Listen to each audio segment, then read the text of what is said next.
নমস্কার বন্ধুরা, welcome back to live আড্ডা ফুটবল। তো বন্ধুরা, আরও একটা নতুন ভিডিওতে তোমাদের সকলকে স্বাগত জানাই। তো বন্ধুরা, ভিডিওটা শুরু করার আগে তোমাদের কাছে একটাই অনুরোধ, সেটা হচ্ছে যে আমাদের এই চ্যানেলে যারা প্রথমবার তারা কিন্তু অবশ্যই আমাদের এই চ্যানেলটাকে সাবস্ক্রাইব করে পাশে থাকা বেল আইকনটি অল করে রাখবে, যাতে সবার প্রথমে এরম খেলার আপডেট তোমাদের কাছে পৌঁছে যায়।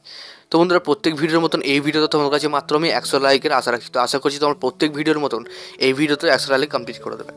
তো সবাইকে হোলির শুভেচ্ছা জানাই, শুভ দোল পূর্ণিমার শুভেচ্ছা। তোমরা রং খেলো, তো আজকের দিনটা খুব ভালো কাটাও। তো এই বলে কিন্তু আজকে এই নতুন ভিডিও শুরু করছি।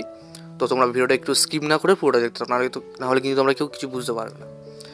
তো আজকে মেনলি 3-4টে খবর আছে, প্রায় বলতে পারো অনেক কটা খবর আছে। তো সেই কটা খবর নিয়ে আজকে আপডেট তোমাদের দেবো। তবে ভিডিও বেশি বড় করবো না, খুব তাড়াতাড়ি আমি আপডেটগুলো দেবো। তো তোমরা প্লিজ পুরোটা দেখো।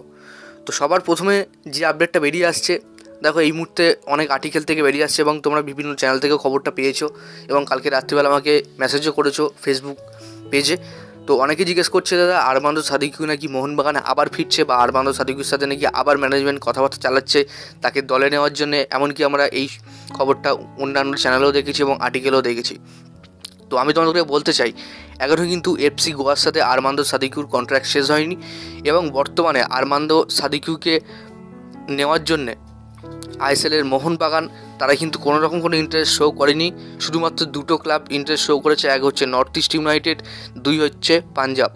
এই দুটো দল কিন্তু বর্তমানে আরমান্দ সাদিকুকে নেওয়ার জন্যে তারা কথাবার্তা চালাচ্ছে, কিন্তু মোহনবাগান এদের মধ্যে একজনও না। কারণ মোহনবাগান এখনও পর্যন্ত কোনো রকম কথাবার্তা সাদিকুর সাথে চালায়নি। এটা কিন্তু পুরোপুরি ফেক খবর। তো আশা করি তোমাদের বোঝাতে পারলাম। তো এরপরে তোমাদের যে আপডেটটা দেবো সেটা কিন্তু অ্যাড্রিয়ান লুনাকে নিয়ে। তো অ্যাড্রিয়ান লুনাকে নিয়ে নাকি খবর বেরিয়ে আসছে যে অ্যাড্রিয়ান লুনাকে নাকি মোহনবাগান টার্গেট করেছে, তার সাথে কথাবার্তা চালিয়েছে। এটা সত্যি কথা যে অ্যাড্রিয়ান লুনার সাথে কিন্তু মোহনবাগান কথাবার্তা ইতিমধ্যে চালাচ্ছে। তবে দেখা যাক কথাবার্তাটা কত দূর গিয়ে এগোয়। অনেকে বলছে অ্যাড্রিয়ান লুনাকে মোহনবাগানে খুব ভালোভাবে দরকার, কারণ মিডফিল্ডে খেলা তৈরি করার মতন কোনো প্লেয়ার ঠিকঠাক নেই।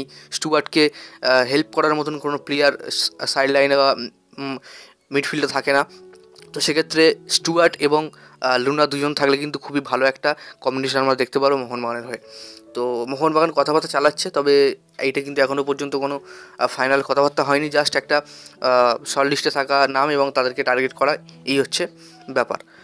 তো বোঝাতে পারলাম। এরপরে তোমাদের যে আপডেটটা দেবো সেটা কিন্তু হর্নিপাম রুইবাকে নিয়ে।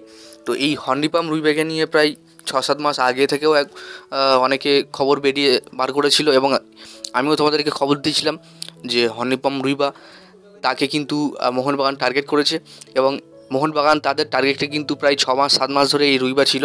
তবে বর্তমানে শোনা যাচ্ছে রুইবাকে মোহনবাগান কনফার্ম করতে পারে, তার সাথে কথাবার্তা প্রায় অনেকটা এগিয়েছে মোহনবাগান। তো দেখা যাক মোহনবাগান তারা হর্নিপাম রুইবাকে তারা দলে নিতে পারে নাকি পারে না। তবে দলে যদি নেয় তাহলে কিন্তু এই সিজনে নেবে না, অর্থাৎ পরের সিজনে তারা কিন্তু দলে নিতে পারে। অর্থাৎ সামার ট্রান্সফার উইন্ডো যদি খোলে তখন কিন্তু তারা নিতে পারবে। তো সেক্ষেত্রে মোহনবাগানের একটা বড় চান্স আছে এক্ষেত্রে। তো যাই হোক বন্ধুরা, আজকের দিন ভিডিও এতটাই ছিল। ভালো লাইক করে দিও এবং সাবস্ক্রাইব করে দিও।